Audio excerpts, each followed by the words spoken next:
चलिए, तो एक्सरसाइज 3.2 हम लोग स्टार्ट करते हैं और पहला क्वेश्चन है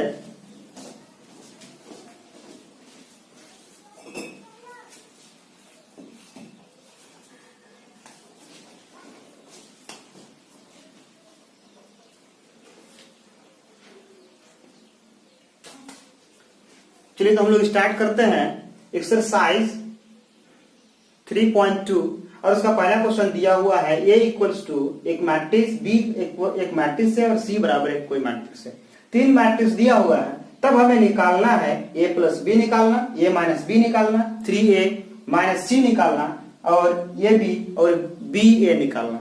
ठीक है, तो मैं एक तरफ से करूंगा, मैं तो स्किप करना चाहता था 1, 2 और 3 को, लेकिन मैं कर देता हूं क्योंकि आपको अगर सॉल्यूशन देखना है 3.2 का सारा क्वेश्चन आपको मिले, इसलिए मैं एक तरफ से करने का कोशिश करूंगा, कोई भी क्वेश्चन स्किप नहीं करूंगा, छोड़ना नहीं।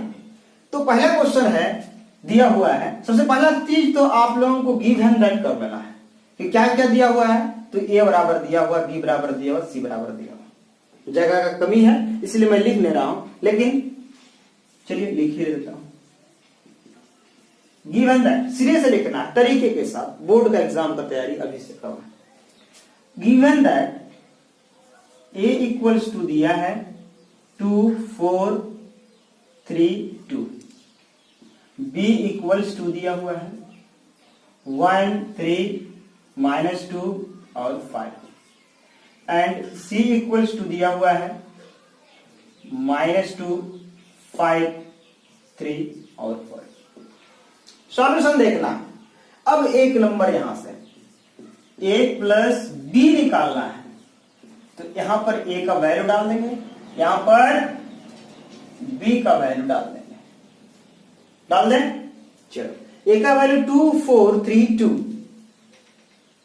2, 4, 3, 2। दूसरा b का वैल्यू 1, 3, -2, 5 है ना, 1, 3, -2, 5। अब जोड़ने के लिए पहले मैंने आप लोगों को कहा था कि अगर दो मैट्रिक्स को जोड़ना है तो उस वक्त जोड़ सकते हैं या फिर उस वक्त घटा सकते हैं जब दोनों मैट्रिक्स क्या होना चाहिए, कंपैरेबल होना चाहिए। अच्छा, कंपैरेबल क्या है कि दोनों का ऑर्डर सेम होना चाहिए, तो इसी को कहते हैं कंपैरेबल। अब दोनों का ऑर्डर सेम है तो जोड़ सकते हैं, और जोड़ेंगे कैसे, करस्पॉन्डिंग एलिमेंट को जोड़ेंगे। 3, 2 और 1 3, 4 3 7, 3 2 प्लस में 1, 3 में -2, नेगेटिव में 2 है इसलिए घटेगा, और 5 और 2 7। यह हम लोगों का a प्लस बी निकलेगा। चलिए दूसरा नंबर a माइनस बी करते हैं। पहला दिन मैंने यहां से माइनस को अंदर डाला था, फिर माइनस घटाया था, लेकिन आज क्या करेंगे, हम लोग डायरेक्ट करेंगे। 1, 3, -2, 5। अब घटाइए, 2 में 1 घटेगा यानी 2 - 1 1, 4 - 3 1, 3 माइनस प्लस 2 यानी 5। ठीक है, एडिशन तो जानते ही हैं। और 2 - 5 -3, ये हम लोगों का आंसर है। 2 बाय 2 ऑर्डर का, 2 बाय 2 ऑर्डर का, ये भी 2 बाय 2 ऑर्डर का। ठीक है, इस तरह से सजा के लिखने से नंबर कटता नहीं है, पूरा पूरा नंबर मिलता है। चलिए, तो दूसरा नंबर हो गया। अब तीसरा नंबर देखिए।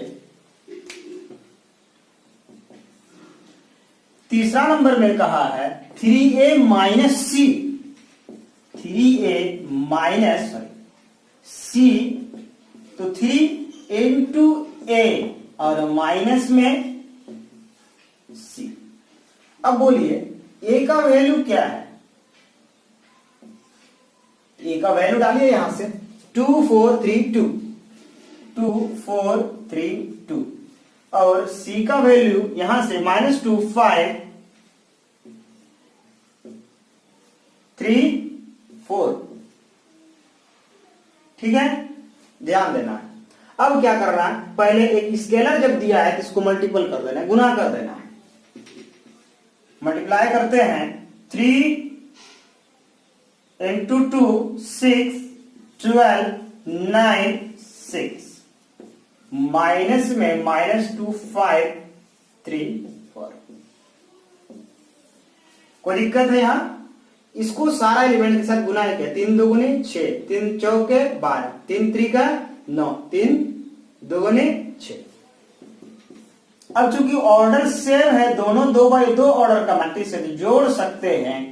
तो यहां माइनस और minus plus 8, 12 minus 5 7, 9 minus 3 6 minus 4। यह हम लोगों का रिक्वायर्ड आंसर है। ठीक है, चलिए अब चौथा देखिए।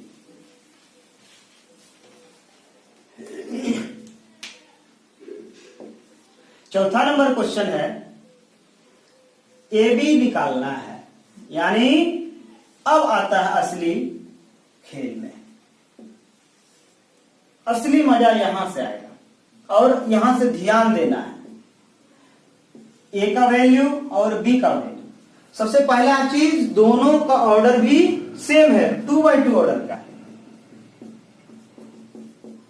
ठीक, अब क्या, ए का वैल्यू 2 4 3 2, 2 4 3 2। अच्छा, बी का वैल्यू 1 3 -2 5, 1 3 -2 और 5 दिया हुआ। अब ए बी यानी प्रोडक्ट निकालना है, ए इंटू बी निकालना है। ये है और ये क्या है, बी। ये गुना बी करने के लिए हम लोगों ने पहले ही इसका डेफिनेशन में पढ़ा था कि अगर जिस मैट्रिक्स को गुना करेंगे उसका कॉलम और जिसके साथ गुना करेंगे उसका रो बराबर होगा, तभी मैट्रिक्स का प्रोडक्ट एग्जिस्ट होगा, यानी पॉसिबल होगा। कहने का तात्पर्य है कि यहां 2x2 2, यहां भी 2 इक्वल है। जब इक्वल है इसका मतलब प्रोडक्ट पॉसिबल है, और जब प्रोडक्ट पॉसिबल है तो हमने कहा था कि जो रेस्ट बचता है वही हम लोगों का रिक्वायर्ड मैट्रिक्स का गुना करने के बाद जो बचता है प्रोडक्ट ऑफ 2 मैट्रिसेस का ऑर्डर होता है। ठीक, तो ये ऑर्डर हो जाएगा। अब हम लोगों का क्या काम है, गुना करना है। तो कैसे गुना करना है, पहले भी पढ़े थे, फिर आज भी थोड़ा डिटेल से देखेंगे। पहला क्वेश्चन है, क्या करना है, इस रो को पकड़ना है, इस रो को पकड़ना है और इस कॉलम के साथ मल्टीप्लाई करना है। अब फिर इस रो को ही पकड़ना है और फिर सेकेंड कॉलम के साथ मल्टीप्लाई करना है। जब इस रो को पकड़ेंगे, इस कॉलम के साथ मल्टीप्लाई करेंगे तो पहला एलिमेंट निकलेगा। फिर इस रो को पकड़ेंगे, इस कॉलम के साथ मल्टीप्लाई करेंगे तो फिर दूसरा एलिमेंट मिलेगा। फिर इसी प्रकार सिमिलरली यहां दूसरा एक रो को पकड़ेंगे, फिर पहला कॉलम, फिर दूसरा रो को पकड़ेंगे, फिर दूसरा कॉलम। इस तरह से हम लोगों का एलिमेंट्स मिलता है, इंट्रीज मिलता है। तो चलिए फिर दिखते हैं, ये थोड़ा दूर जाएगा। ठीक है, 2x2 ऑर्डर का मैट्रिक्स बचे, ध्यान देना है। 2 into 1 2, 4 into -2 तो माइनस में एक एलिमेंट निकला हमारा।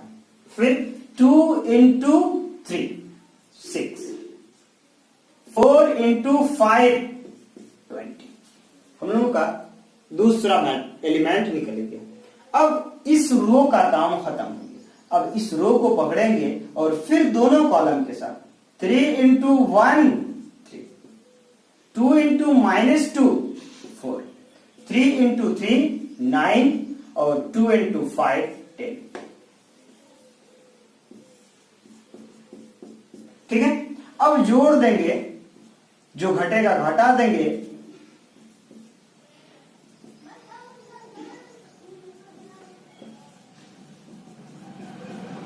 तो हम लोगों का यही ए बी गुना करने के बाद रिक्वायर्ड मैट्रिक्स निकला। तो समझ आया, कोई दिक्कत? अगर दिक्कत नहीं है तो फिर दूसरा क्वेश्चन बी ए हम लोग निकालते हैं। नेक्स्ट यानी 5वां क्वेश्चन।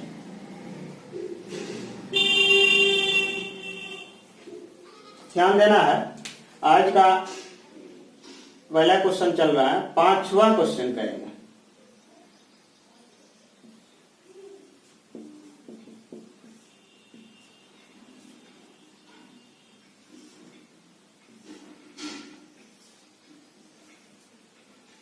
बी ए यानी बी का वैल्यू पहले डालेंगे 1 3 -2 5। आपको क्वेश्चन से ही उतारना है, यहां से नहीं। बाय द वे कभी कभी हो सकता है कि यहां गलत उतार लेंगे तो फिर बी ए भी गलत बन जाएगा। हाँ, आपने तो सॉल्यूशन सही करा होगा लेकिन क्वेश्चन आपने गलत उतार लिया, तो फिर दूसरी बार फिर यहीं से अगर उतारेंगे तो गलत होने का संभावना रहता है। इसलिए हमको हर बार क्वेश्चन से ही उतारना है, ठीक है। अब ये चूंकि मैंने मिटा दिया पहले ही, इसलिए मैं यहां से उतारा 2 4 3। चलिए अब हम लोगों को क्या करना है, बी ए निकालना है। यहां भी प्रोडक्ट पॉसिबल है, एग्जिस्ट है प्रोडक्ट। क्यों? क्योंकि यहां 2x2 ऑर्डर का, ये भी 2x2 ऑर्डर का, इसका रो इसका कॉलम सेम है, इसका कॉलम इसका रो भी सेम है, तो आपस में सब बराबर है। तो प्रोडक्ट करते हैं इस रो को इस कॉलम के साथ करस्पॉन्डिंग एलिमेंट के साथ 1 × 2 2 प्लस 3 × 3 9, फिर 1 × 4 तो 4 प्लस 3 × 2 6, -2 × 2 -4, -5 × 3 15, माइनस नहीं प्लस, फिर -4 -2 × 4 -8 प्लस 5 दूगुने 10। तो हम लोगों का बी ए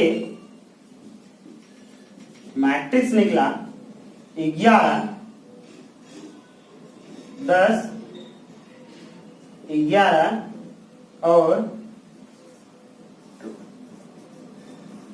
तो हम लोगों का पहला आंसर, पहला एनसीईआरटी का 3.2 का कितना, पहला नंबर का सारा क्वेश्चन हो, ठीक है। तो फिर नेक्स्ट क्वेश्चन हम लोग देखते हैं।